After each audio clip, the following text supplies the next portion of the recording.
ज्ञानतिमिरान्धस्य ज्ञानाञ्जनशलाकया चक्षुरुन्मीलितं येन तस्मै श्रीगुरवे नमः। नमो विष्णुपादाय कृष्णप्रेष्ठाय भूतले श्रीमते भक्तिवेदान्त स्वामिनिति नामिने।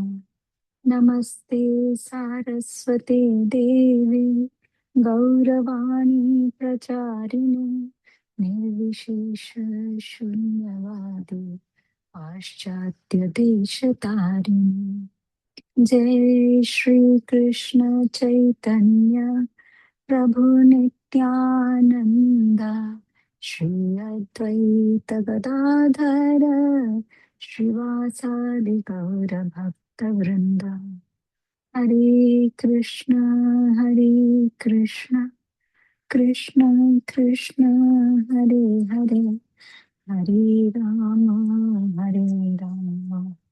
राम राम हरे हरे। नमस्ते, हरे कृष्ण।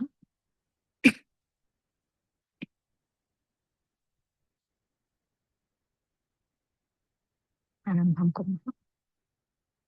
चमसः अस्ति, चमसद्वयम् अस्ति, चमसत्रयम् अस्ति, चमसचतुष्टयम् अस्ति, पञ्चचमसाः सन्ति। द्वयं त्रयं चतुष्टयम्। चमसः अस्ति, चमसद्वयम् अस्ति, चमसत्रयम् अस्ति, चमसचतुष्टयम् अस्ति, पञ्चचमसाः सन्ति। द्वयं त्रयं चतुष्टयम्। चषकः अस्ति, चषकः अस्ति, चषकद्वयम् अस्ति, चषकत्रयम् अस्ति, चषकचतुष्टयम् अस्ति, पञ्चचषकाः सन्ति। पञ्चचषकाः सन्ति। बालकः बालकाः, बालकः अस्ति, बालकद्वयम् अस्ति, बालकचतुष्टयम् अस्ति, पञ्चबालकाः सन्ति। पुत्रः अस्ति, पुत्रद्वयम् अस्ति, पुत्रत्रयम् अस्ति, पुत्रचतुष्टयम् अस्ति, पञ्चपुत्राः सन्ति। पञ्चपुत्राः सन्ति। छात्रः अस्ति, छात्रः अस्ति, छात्रद्वयम् अस्ति, छात्रचतुष्टयम् अस्ति, पञ्चछात्राः सन्ति। सम्यक्। दानिका भगिनी। गायकः अस्ति, गायकः अस्ति, गायकद्वयम् अस्ति, गायकद्वयम् अस्ति, गायक चतुष्टयम् अस्ति, पञ्चगायिकाः सन्ति। पञ्चगायकाः सन्ति। उत्तमं। सोनाली भगिनी। अध्यापकः अस्ति, अध्यापकः अस्ति, द्वयम् अध्यापकः अस्ति, त्रयम् अध्यापकः अस्ति, चतुष्टयम् अध्यापकः अस्ति, पञ्च अध्यापकाः सन्ति। उत्तमम्।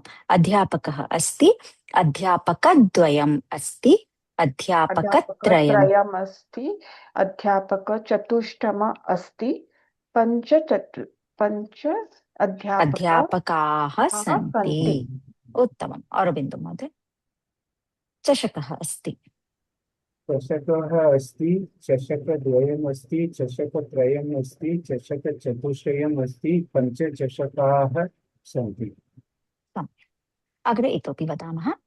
पुस्तकम् अस्ति, पुस्तकम् अस्ति, पुस्तकद्वयम् अस्ति, पुस्तकत्रयम् अस्ति, पुस्तकचतुष्टयम् अस्ति, पञ्चपुस्तकानि सन्ति। उत्तमम्। फलम् अस्ति, फलम् फलम् अस्ति द्वयम् फलं द्वयम् अस्ति फलद्वयम् फलं एक निमिषं फलम् एक द्वयमस्ति निमिषम् एक निमिषम् चतुष्टयमस्ति फलानि पञ्चफलानि सन्ति पञ्च फलानि हा सन्ति फलानि उत्- सन्ति फलम् अस्ति फलद्वयं फलं द्वयं न फलद्वयम् फलद्वयम् अस्ति फलद्वयम् फलत्रयमस्ति फलं त्रयं न फलत्रयम् फलत्रयम् अस्ति फलत्रयम् फलचतुष्टयम् चतुष्टयम् अस्ति पञ्चफलानि फलानि फलानि सन्ति सन्ति पुष्पम् अस्ति पुष्पमस्ति पुष्पमस्ति द्वयमस्ति पुष्पत्रयमस्ति पुष्पचतुष्टयम् अस्ति पञ्चपुष्पाणि सन्ति पुष्पाणि सन्ति गृहम् अस्ति गिरम् गृहमस्ति गिरं गृहं द्वयम् द्वयमस्ति गृहत्रयमस्ति गृहत्रयम् पञ्चचतुष्टयम् अस्ति पञ्चगृहाणि पञ्चगृहाणि सन्ति सन्ति उत्तमं जयकुमार महोदय फलम् अस्ति फलमस्ति फलद्वयम् अस्ति फलत्रयम् अस्ति फलचतुष्टयम् अस्ति पञ्चफलानि सन्ति उत्तमम् अरविन्द महोदय पुस्तकम् अस्ति पुस्तकम् अस्ति पुस्तकद्वयम् अस्ति पुस्तकत्रयम् अस्ति पुस्तकचतुष्टयम् अस्ति पञ्च पुस्तकानि सन्ति ईशा भगिनी पुष्पम् अस्ति पुष्पम् अस्ति पुष्पद्वयम् अस्ति पुष्पत्रयम् अस्ति पुष्पचतुष्टयम् अस्ति पञ्चपुष्पाणि सन्ति सम्यक् अनीश महोदय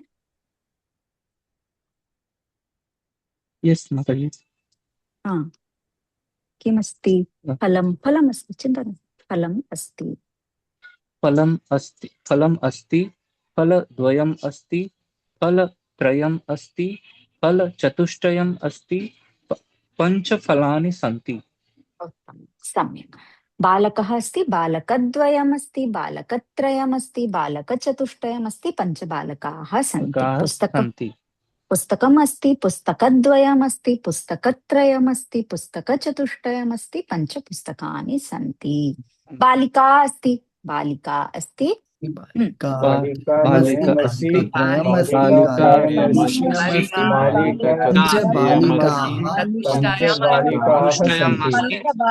पञ्चबालिकायाः सन्ति मापिकाः बालिका बालिकाः उत्तमम् सम्यक् गायिका अस्ति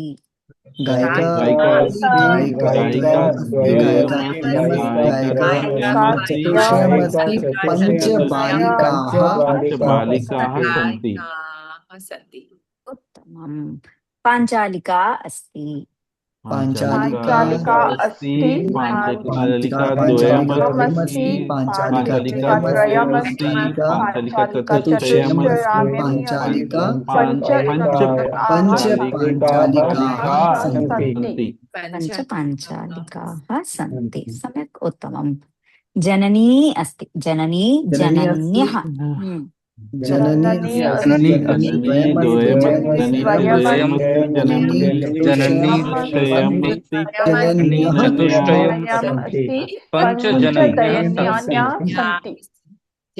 सन्ति पञ्चजनन्यः सन्ति लेखनी अस्ति लेखनी अस्ति द्वयम् अस्ति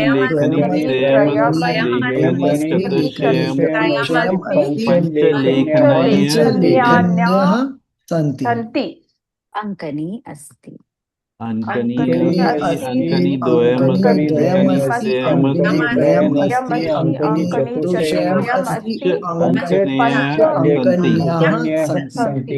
पञ्च अङ्कन्यः सन्ति नदी अस्ति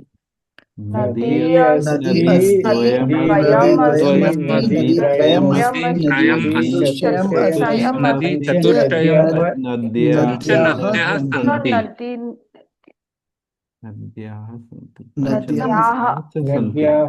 सन्ति पञ्च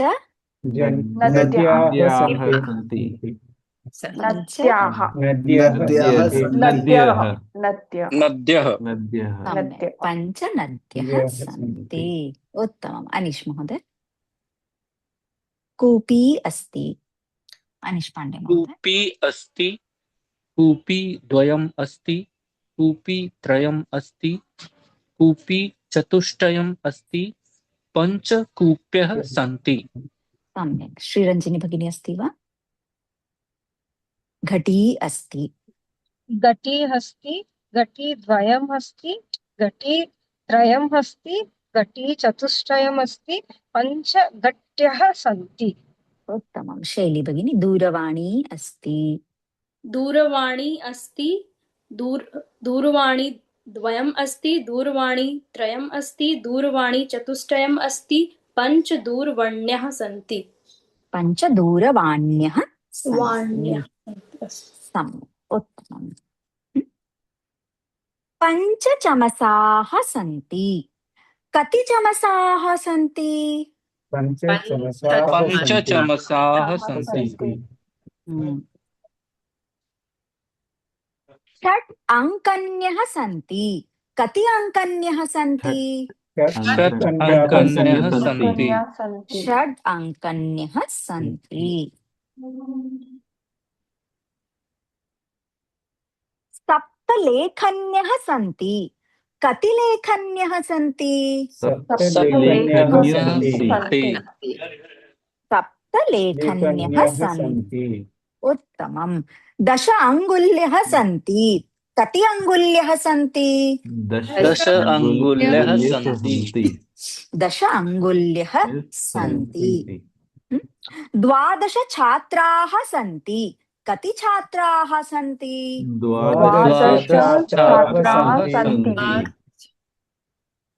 सम्यक् वदतु दानिका भगिनी। 12 छात्राः सन्ति। प्रश्नः कति? 10 महिलाः सन्ति। प्रश्नः कति महिलाः सन्ति। 10 बालकाः सन्ति। कति बालकाः सन्ति? 5 जनाः सन्ति। कति जनाः सन्ति? कति जनाः सन्ति? गृहे 5 जनाः सन्ति। गृहे जनाः सन्ति। गृहे कति जनाः सन्ति? वर्गे 12 जनाः सन्ति। वर्गे कति जनाः सन्ति? स्यूते लेखनी द्वयम् अस्ति। स्यूते कति कति लेखनी सन्ति? कति लेखनी अस्ति? कति लेखनी किमस्ति? कति लेखनी सन्ति? लेखन्यः सन्ति। उत्तमम्। ईशा भगिनी। कति लेखन्यः सन्ति? ईशा भगिनी वदतु। स्यूते कति लेखन्यः सन्ति? उत्तमं। स्यूते कति लेखन्यः सन्ति? स्यूते लेखनी त्रयम् अस्ति। स्यूते कति लेखन्यः सन्ति? स्यूते कति लेखन्यः सन्ति? कति सर्वदा सन्ति सन्ति सन्ति। 5 जनाः सन्ति। कति कति जनाः सन्ति? जनद्वयम् अस्ति। कति कति जनाः सन्ति? कति जनाः सन्ति? जनत्रयम् अस्ति। कति जनाः सन्ति? जनचतुष्टयम् अस्ति। कति जनाः सन्ति? कति जनाः सन्ति? एकः जनः अस्ति।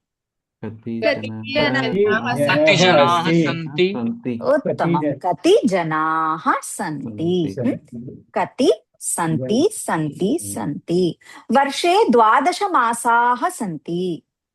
वर्षे कति मासाः सन्ति? वर्षे कति मासाः सन्ति? सप्ताहे 7 दिनानि सन्ति। सप्ताहे कति दिनानि सन्ति? 6 रसाः सन्ति। कति रसाः कति रसाः सन्ति? 7 स्वराः सन्ति। कति स्वराः सन्ति? गृहे 5 व्यजनानि सन्ति। गृहे गृहे व्यजनानि सन्ति। कति सन्ति कति व्यजनानि सन्ति? कति व्यजनानि व्यजनानि सन्ति सम्यक्, उत्तमं। कति?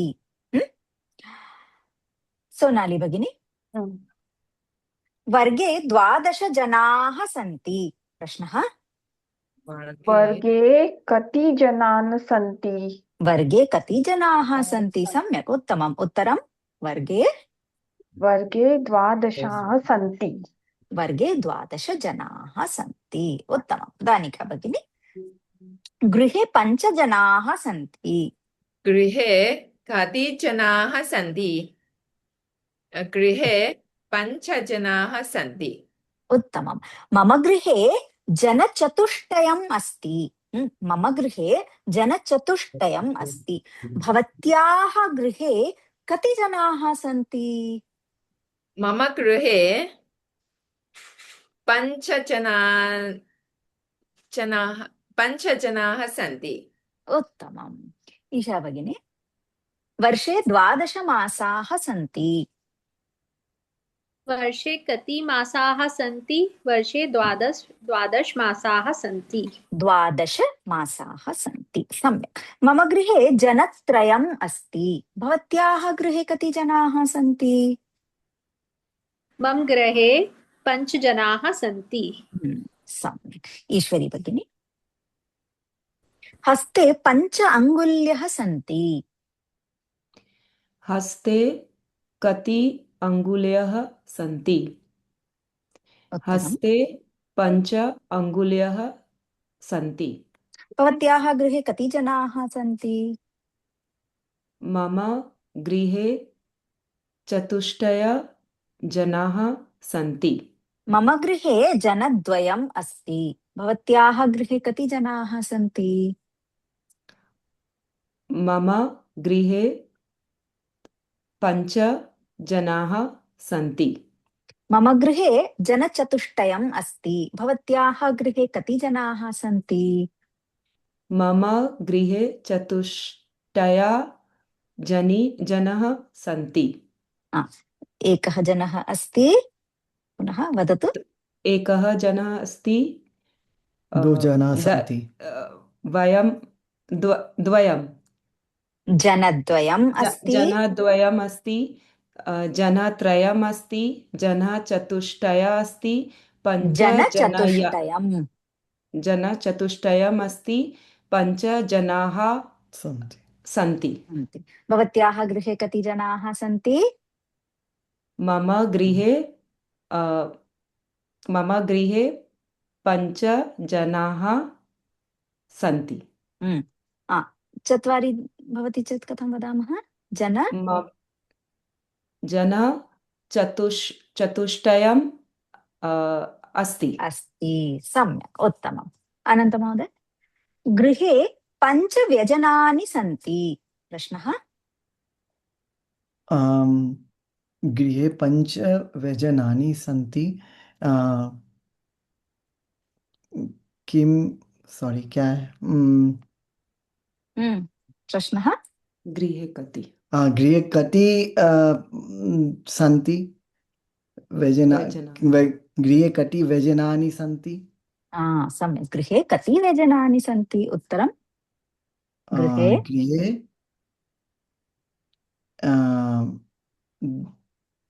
4 व्यजनानि सन्ति। व्यजनचतुष्टयम्। व्यजनम् अस्ति, व्यजनद्वयम् अस्ति, व्यजनत्रयम् अस्ति, व्यजनचतुष्टयम् अस्ति। 5 व्यजनानि सन्ति। मम गृहे जनचतुष्टयम् अस्ति। भवतः गृहे कति जनाः सन्ति? मम गृहे चतुष्टयम् अस्ति। जनचतुष्टयम्। मम गृहे जनचतुष्टयम् अस्ति। अरविन्दो महोदय, स्यूते 5 लेखन्यः सन्ति। स्यूते कति लेखन्यः सन्ति? उत्तरं, स्यूते 5 लेखन्यः सन्ति। उत्तमम्। अत्र जयकुमार महोदय अस्ति, प्रश्नं पृच्छति वा? स्यूते 5 अंकानि। अरविन्द महोदय प्रश्नं पृच्छति। अरविन्द महोदय, मम गृहे जनन द्वयम् अस्ति भवत्याः गृहे कति जनन अस्ति मम मम गिरे गृहे एकनिमिषम् अरविन्द महोदयः अस्ति। मम गृहे जनद्वयम् अस्ति भवतः गृहे कति जनाः सन्ति एवं। पुनः मम गृहे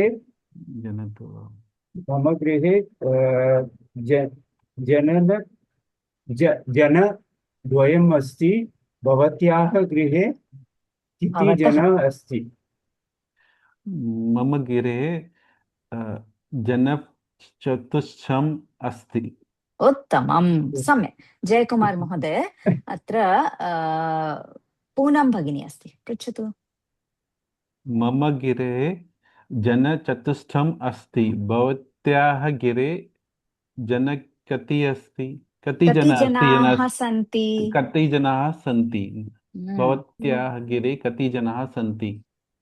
मम गृहे चतुष्टयजनाः सन्ति अस्ति। जनचतुष्टयम् अस्ति। जनचतुष्टयं सन्ति अस्ति। अस्ति। पूनम भगिनी, अत्र शैली भगिनी अस्ति, पृच्छतु। पूनम भगिनी, प्रश्नः। मम गृहे 5 व्यजनम् सन्ति भवत्याः गृहे कति व्यजनम् अस्ति। कति व्यजनानि सन्ति। कति व्यजनानि सन्ति। मम गृहे व्यजनत्रयम् अस्ति भवत्याः गृहे कति व्यजनानि सन्ति। मम गृहे 5 व्यजनानि सन्ति। सम्यक्। शैली भगिनी, अनीश महोदयः अस्ति। महोदय, मम गृहे 5 जवनिकाः सन्ति। जवनिका सन्ति। भवतः गृहे कति जवनिकाः सन्ति। मम गृहे जवनिका द्वयम् अस्ति। उत्तमम्। अनीश महोदय, प्रश्नः।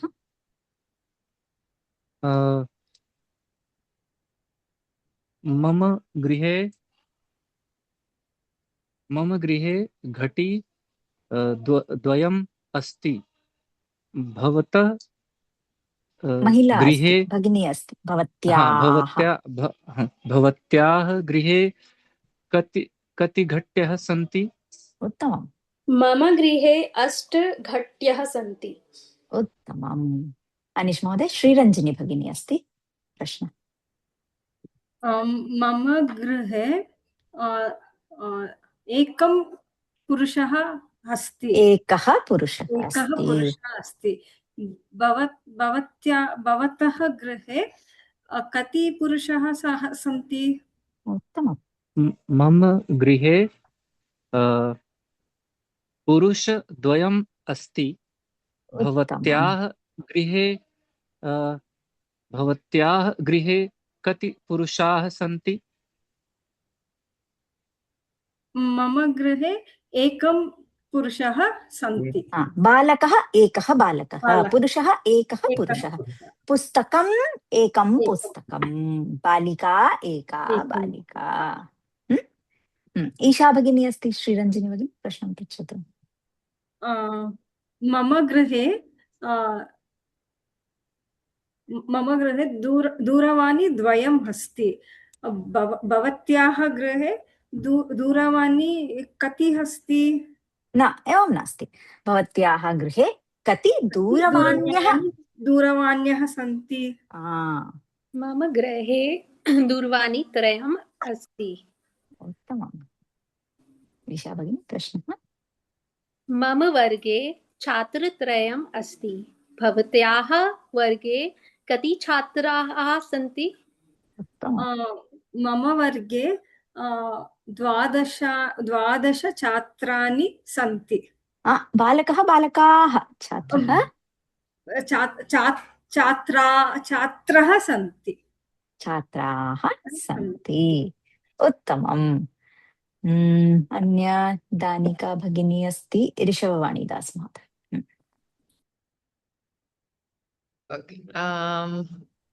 मम गृहे पञ्चलिकाः सन्ति। भवत्याः कः अस्ति पश्यतु, महोदयः अस्ति। भवतः गृहे कति पञ्चलिकाः सन्ति? कति पाञ्चालिकाः, पाञ्चालिका। वाक्यं वदतु, चिन्ता नास्ति, कति सन्ति? मम गृहे एका पाञ्चालिका अस्ति। उत्तमं। प्रश्नः महोदय? मम गृहे 10 चमसः अस्ति। चमसः सन्ति। भवत्याः गृहे कति चमसः सन्ति? मम गृहे 10 चषकाः सन्ति। चमसाः सन्ति। उत्तमं। कति? नीरज महोदय अस्ति वा? स्पष्टं किल? कति? नीरज महोदय वक्तुम् इच्छति वा? 5 चमसाः सन्ति। प्रश्नः? कति चमसाः सन्ति? उत्तमम्। उत्तरं? 5 चमसाः सन्ति। उत्तमं। मम गृहे जनचतुष्टयम् अस्ति। भवतः गृहे कति जनाः सन्ति? मम गृहे जनः चतुष्टय अस्ति। उत्तमं। मम गृहे जनचतुष्टयम् अस्ति। स्पष्टं? 2, 3, चतुष्टयम्। अग्रे गच्छामः।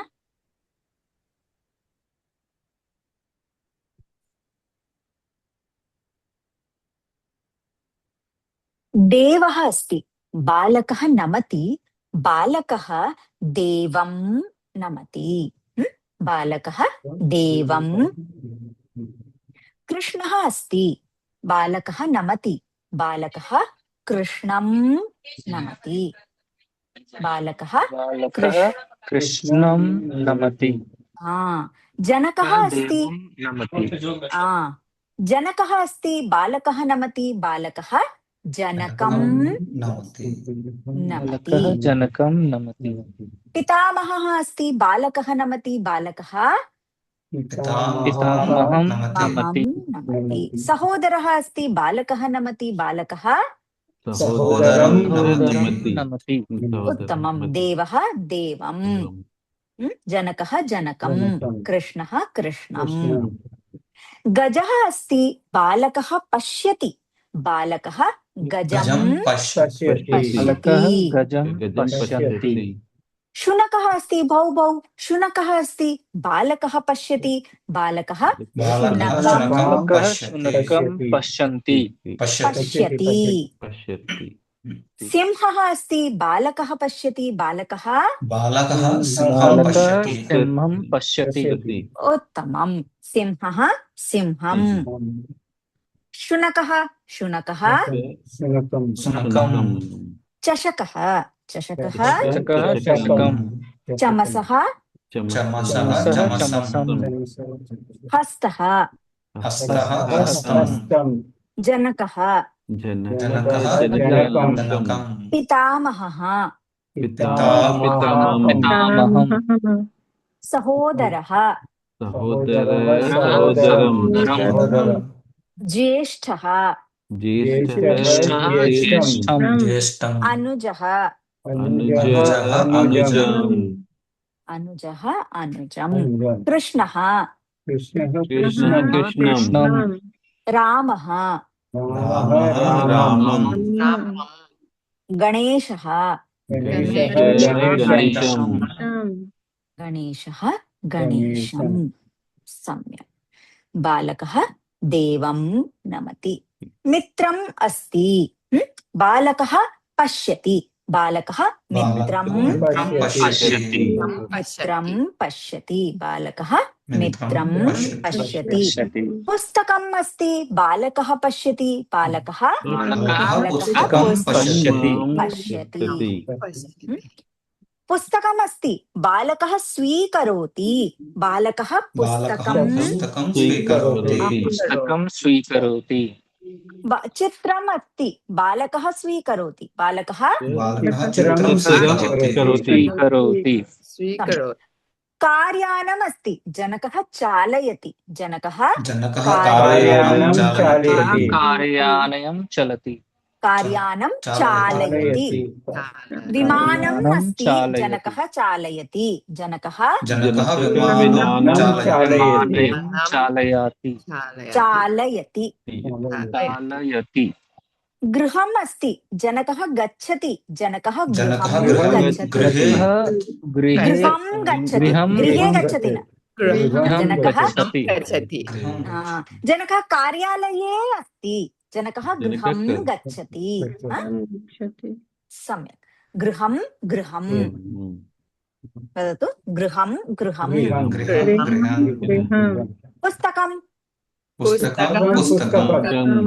फलं फलानि न फलं फलम् अस्ति पुस्तकम् अस्ति बालकः पश्यति बालकः पुस्तकं पश्यति तत्र पदद्वयम् अस्ति पुस्तकम् अस्ति बालकः पुस्तकं पश्यति भेदः अस्ति किल पुस्तकं पुस्तकं फलं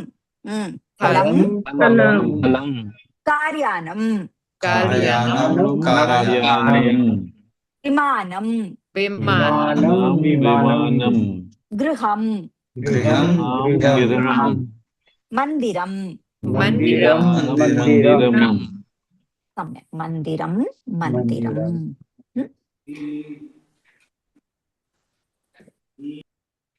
बालिका अस्ति जननी पाठयति जननी बालिकां पाठयति जननी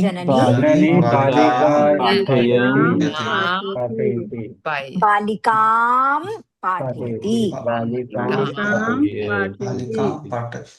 गायिका अस्ति बालिका पश्यति बालिका गायिकां पश्यति उत्तमम् स्थालिका अस्ति जननी स्वीकरोति जननी स्वीकरोति छुरिका अस्ति जननी स्वीकरोति जननी द्विचक्रिका अस्ति ट्रिंग ट्रिंग द्विचक्रिका अस्ति पुत्रः चालयति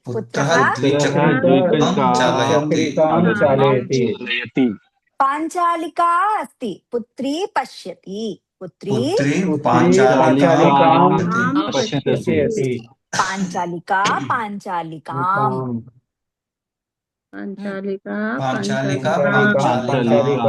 स्थालिका छुरिका कुञ्चिका मापिका पेटिका बालिका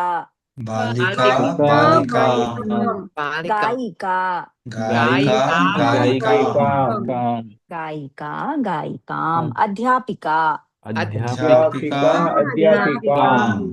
छात्रा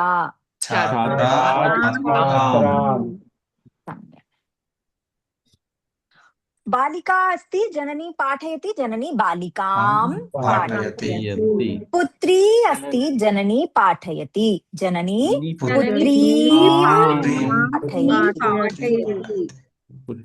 पुत्रीं जननी पुत्रीं पाठयति द्रोणी अस्ति द्रोणी अस्ति जननी स्वीकरोति जननी द्रोणीं स्वीकरोति दर्वी अस्ति, जननी स्थापयति, जननी जननी द्रव्यं द्रव्यं स्थापयति स्थापयति। लेखनी अस्ति, जननी ददाति, जननी जननी लेखनीं ददाति लेखनीं ददाति। जननी अंकनी लेखनीं ददाति अंकनी अस्ति, जननी ददाति, जननी अंकनीं ददाति जननी अंकनीं ददाति। कूपी अस्ति, जननी स्वीकरोति, जननी कूपीं स्वीकरोति उत्तमम्। कूपी कूपीं। कूपीं लेखनी लेखनी अंकनी अंकनीं कर्तरी दूरवाणी दर्वी कूपी घटी घटीं नदी काशी नर्तकी सहोदरी पार्वती। उत्तमं, सम्यक्। बालकः बालकं, पुस्तकं पुस्तकं, बालिका बालिकां, जननी उत्तमम्। विद्यालयः विद्यालयः विद्यालयं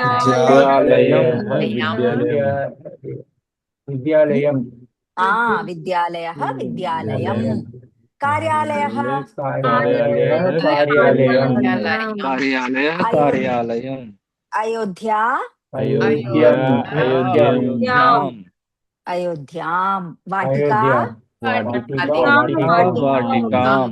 वाटिका वाटिकां। देहली गृहं मन्दिरं। उत्तमं। वाक्यं वदामः। रामः विद्यालयः गच्छति।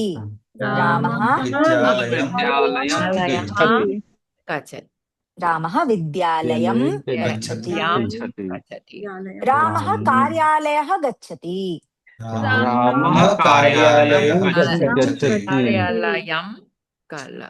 गच्छति। रामः अयोध्या गच्छति। रामः वाटिका गच्छति। रामः देहली गच्छति।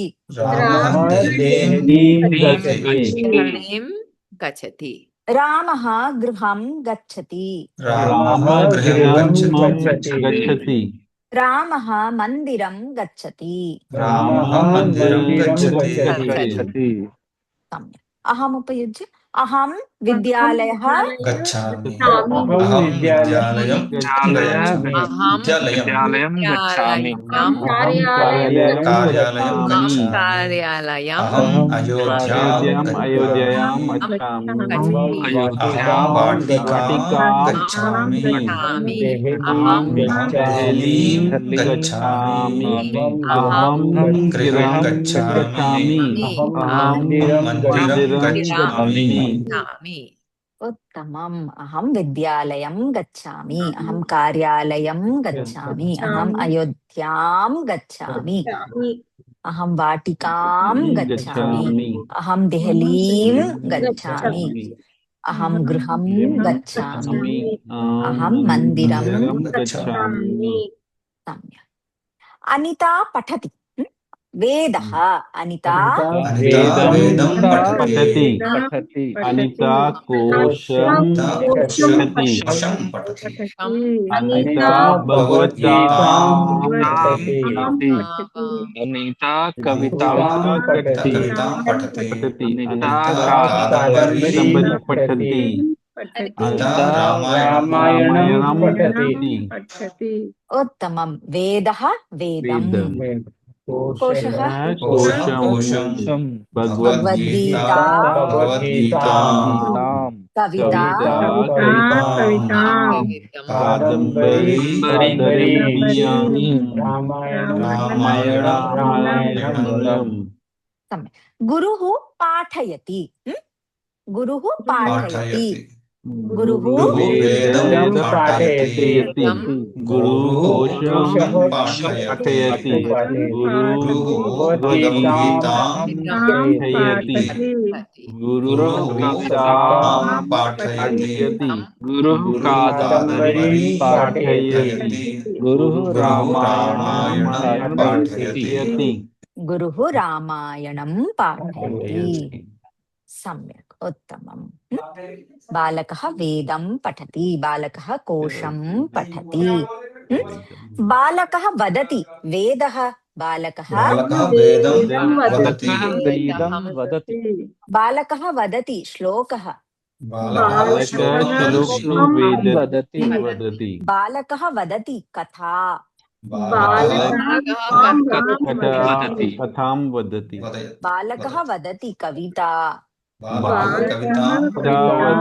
वदति बालकः स्मरति कविता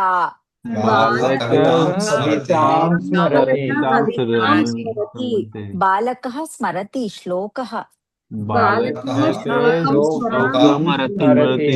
बालकः स्मरति मन्त्रः बालकः मन्त्रं स्मरति बालकः लिखति मन्त्रः बालकः मन्त्रं लिखति बालकः लिखति कथा बालकः कथां लिखति बालकः लिखति कविता बालकः कवितां लिखति वदति लिखति पठति स्मरति पाठयति सम्यक् बालकः गच्छति विद्यालयः विद्यालयं गच्छति सम्यक् बालकः विद्यालयं गच्छति बालकः गच्छति क्रीडाङ्गणम् क्रीडाङ्गणं गच्छति बालकः गच्छति वाटिका बालकः वाटिकां गच्छति बालकः गच्छति नदी बालकः नदीं गच्छति नदीं गच्छति बालकः नद्याम् अस्ति बालकः नदीं गच्छति जनकः गच्छति कार्यालयः जनकः कार्यालयं गच्छति जनकः आगच्छति गृहम् जनकः गच्छति अयोध्या जनकः गच्छति काशी जनकः काशीं गच्छति जननी स्वीकरोति चषकः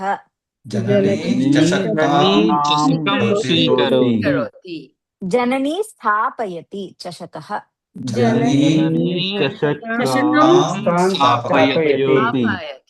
जननी ददाति चषकः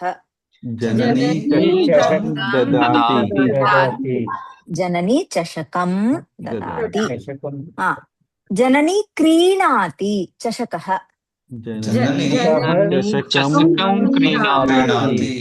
जननी आनयति चषकः जननी नयति चषकः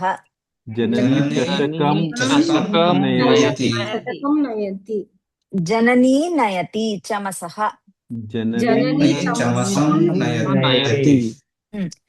ददाति स्वीकरोति स्थापयति नयति आनयति क्रीणाति सम्यक् जननी ददाति चमसः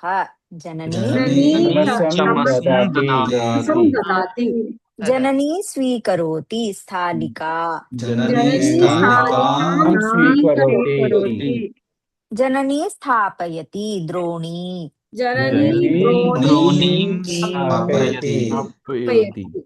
जननी नयति दर्वी जननी क्रीणाति दूरवाणी जननी जननी दूरवाणी दूरवाणी नयति क्रीणाति गच्छति आगच्छति वदति लिखति स्मरति पाठयति पठति ददाति स्थापयति वाक्यम् दानिका भगिनी बालकः पश्यति गजः बालकः गजं पश्यति पूनम भगिनी पुत्रः नमति जनकः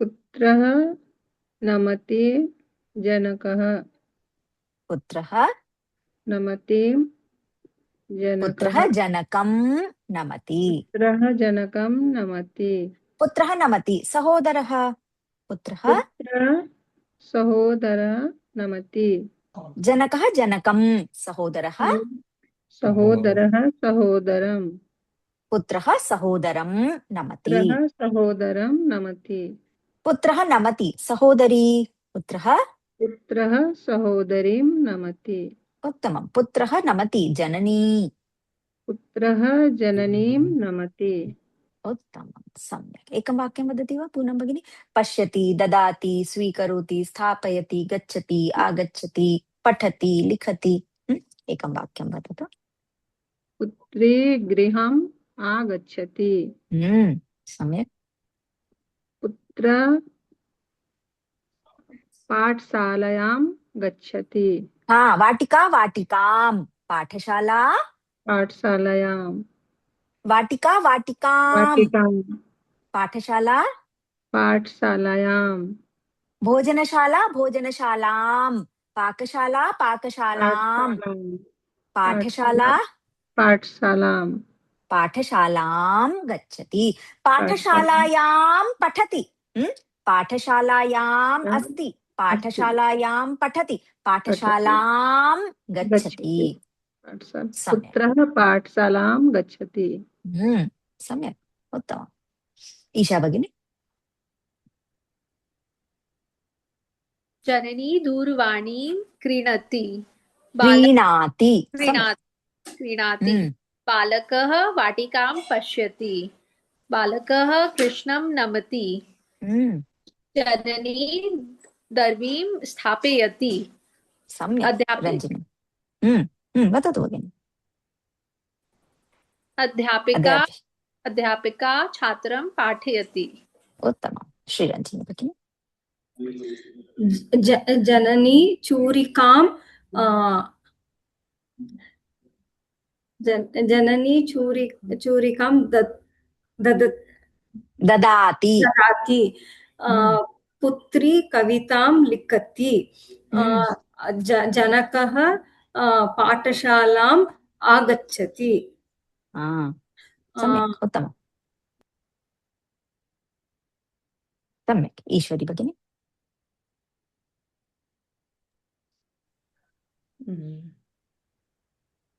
पुत्री जननीं नमति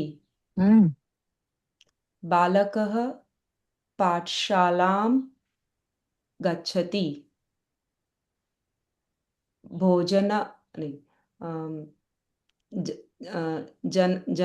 जनकः जनकः पुस्तकं पठति सम्यक् अनन्तमहोदय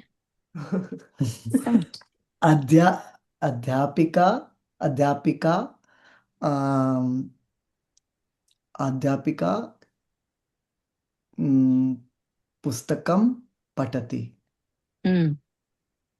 अच्छा और जननी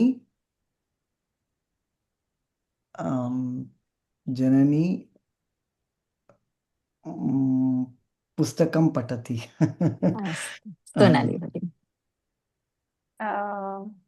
बालकः द्रोणीं पश्यति जनकः गृहम् आगच्छति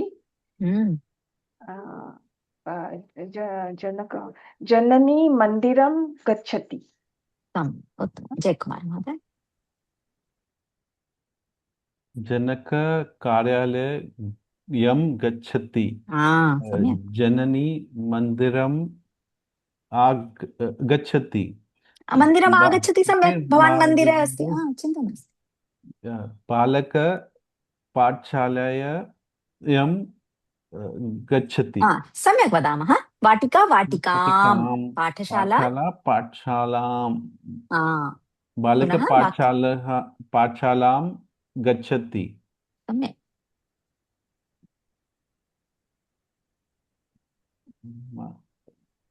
पश्यति, नमति, नयति, आनयति। बालक कृष्णं नमति। बालक ददाति, स्वीकरोति। बालक चषकं स्वीकरोति। उत्तमम्। अरविन्द महोदय, सम्यक्।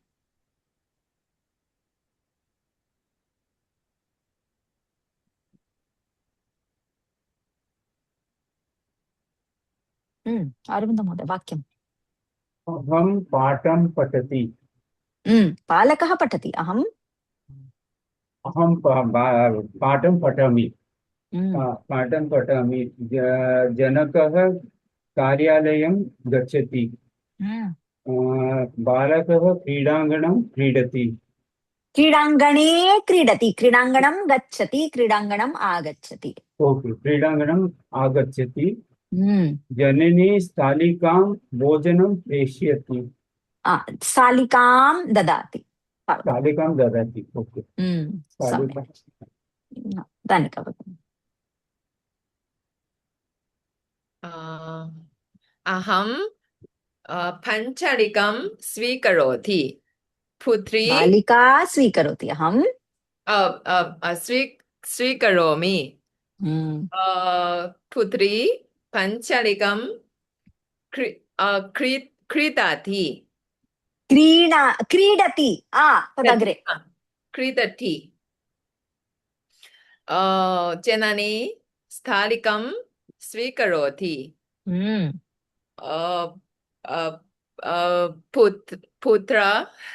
पुत्रः गच्छति, पश्यति, किमस्ति वदतु। पुत्रः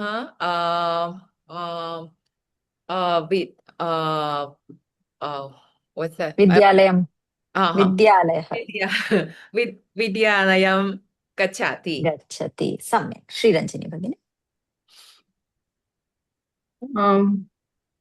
बालिका द्विचक्रिकां चलति। चालयति। सम्यक्, उत्तमम्। गजः नदीं पश्यति। पुत्री कृष्णं नमति। जननी स्थालिका ददाति। पुनः जननी स्थालिकां ददाति।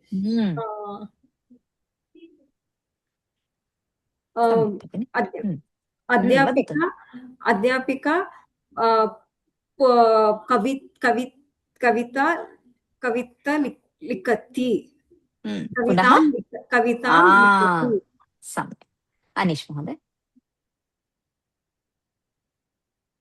पुत्री पुस्तकं पठति। जननी पुत्रीं पाठयति।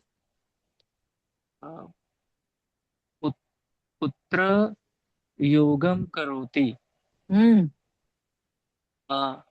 अनुजः दूरदर्शनं पश्यति।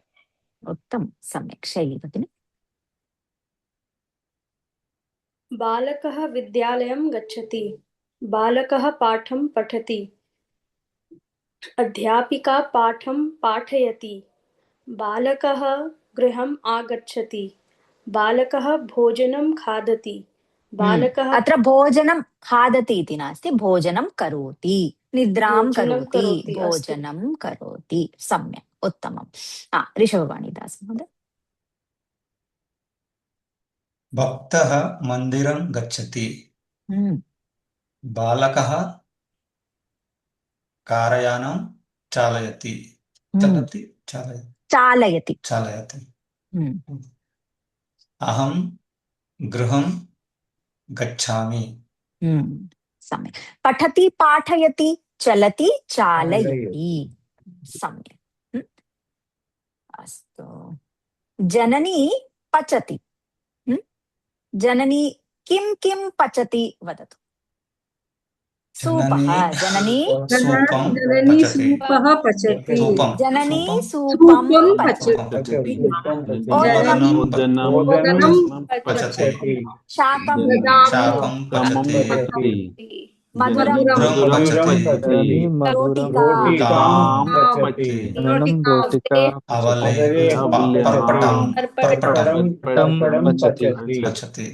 शकलादः करोति। जननी शकलादं करोति। उत्तमम्। जननी शकलादं करोति। जननी शकलादं करोति। पुत्रः इच्छति। पुत्रः इच्छति। किं किम् इच्छति वदतु। पयोहिमं। पुत्रः चाकलेहः।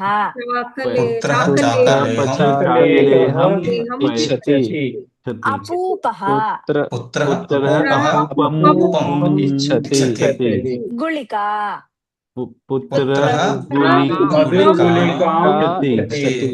सुपिष्टकम्।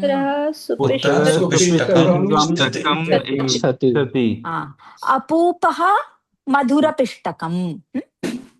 सम्यक्। अस्तु। जनकः खादति। जनकः किं किं खादति वदतु। जनकः जनकः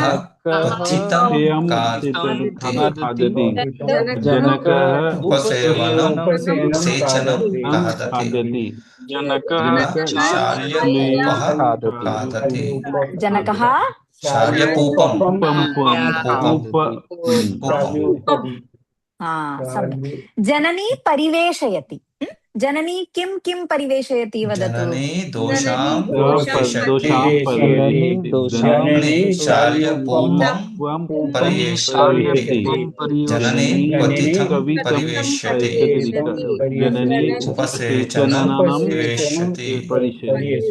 परिवेशयति।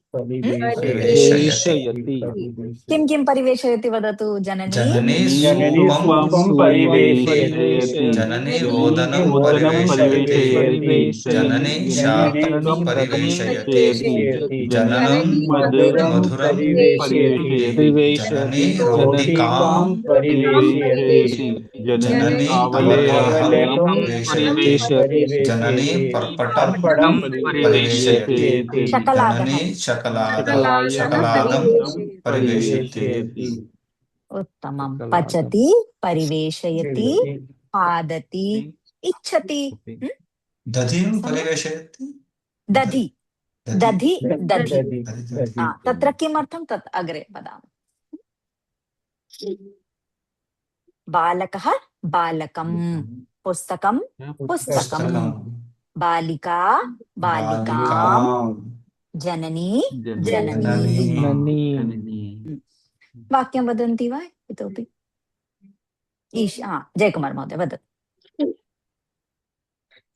बालकः भवान् किं किं खादति वदतु। भवान् किं किं खादति। सूपं खादति। बालकः दोसां खादति। बालकः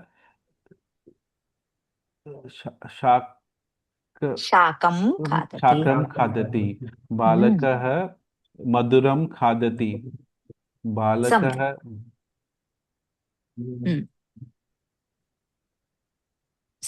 जननी किं किं पचति। कः वदति का वदति वदतु। जननी किं किं पचति। पुनः भगिनी वदतु। जननी पर्पटः पचति। जननी ओदनं। पर्पटः अस्ति। जननी पर्पटं पचति। जननी पर्पटं पचति। जननी ओदनं पचति। जननी शाकं पचति। जननी लवलेह पचति। लवलेहं पचति। अवलेहं पचति। जननी मधुरं पचति। जननी शकलादं पचति न शकलादं करोति। सकलादं करोति।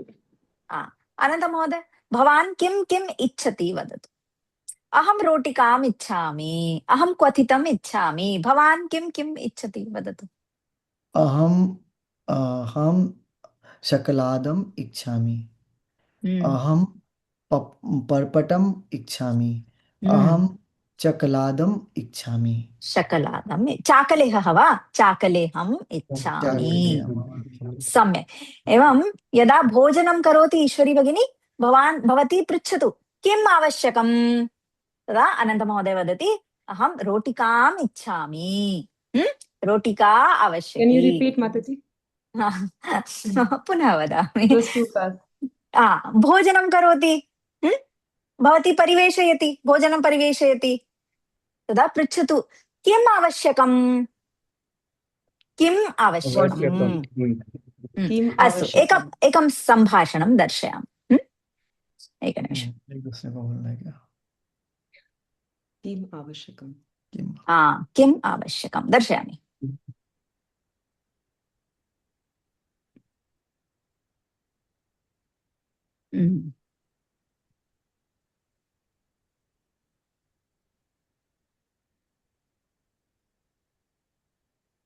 अस्तु, एकवारम् एकं लघु भाषणं दर्शयामि। पुत्रः अस्ति, गृहम् आगच्छति, पितामही अस्ति। पुत्रः वदति पितामही जलम् आवश्यकम्। पितामही पृच्छति काफी आवश्यकं वा? पुत्रः वदति न पितामही जलम् आवश्यकम्। पितामही पुनः पृच्छति चायम् आवश्यकं वा? पुत्रः वदति न चायं मास्तु पितामही जलम् आवश्यकम्। जलम् आवश्यकम्। अस्तु, जलं ददामि। पितामही जलं ददाति। पुत्रः जलं पिबति। पितामही पृच्छति इतोपि जलम् आवश्यकं वा? इतोपि जलम् आवश्यकं वा? पुत्रः वदति आम् इतोपि जलम् आवश्यकम्। पितामही पुनः जलं ददाति। पुत्रः जलं पिबति। पितामही पुनः पृच्छति इतोपि जलम् आवश्यकं वा? पुत्रः वदति न इतोपि मास्तु, धन्यवादः। इतोपि मास्तु, धन्यवादः। इतोपि आवश्यकं मास्तु पर्याप्तम्। इतोपि वाक्यं वदन्तु।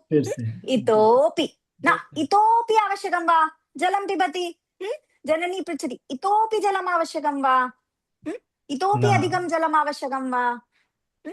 इतोपि, इतः अपि इतोपि। श्वः पुनः एकं सम्भाषणं, भोजनस्य सम्भाषणं दर्शयामि।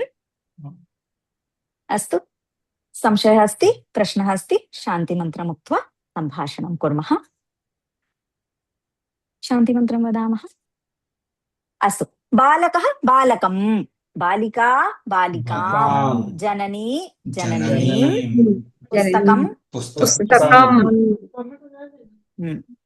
अस्तु, एकवारं शान्तिमन्त्रम् उक्त्वा समापयामः, अनन्तरं वाक्यं वक्तुम् इच्छन्ति चेत् वदामः। अस्तु, सर्वे भवन्तु सुखिनः, सर्वे सन्तु निरामयाः, सर्वे भद्राणि पश्यन्तु, मा कश्चित् दुःखभाग् भवेत्। ॐ शान्ति शान्ति शान्तिः। धन्यवादः। हरे कृष्ण। माता जी, आपके पास कोई वर्कबुक है जिसमें प्रैक्टिस कर सकते हैं लिख के?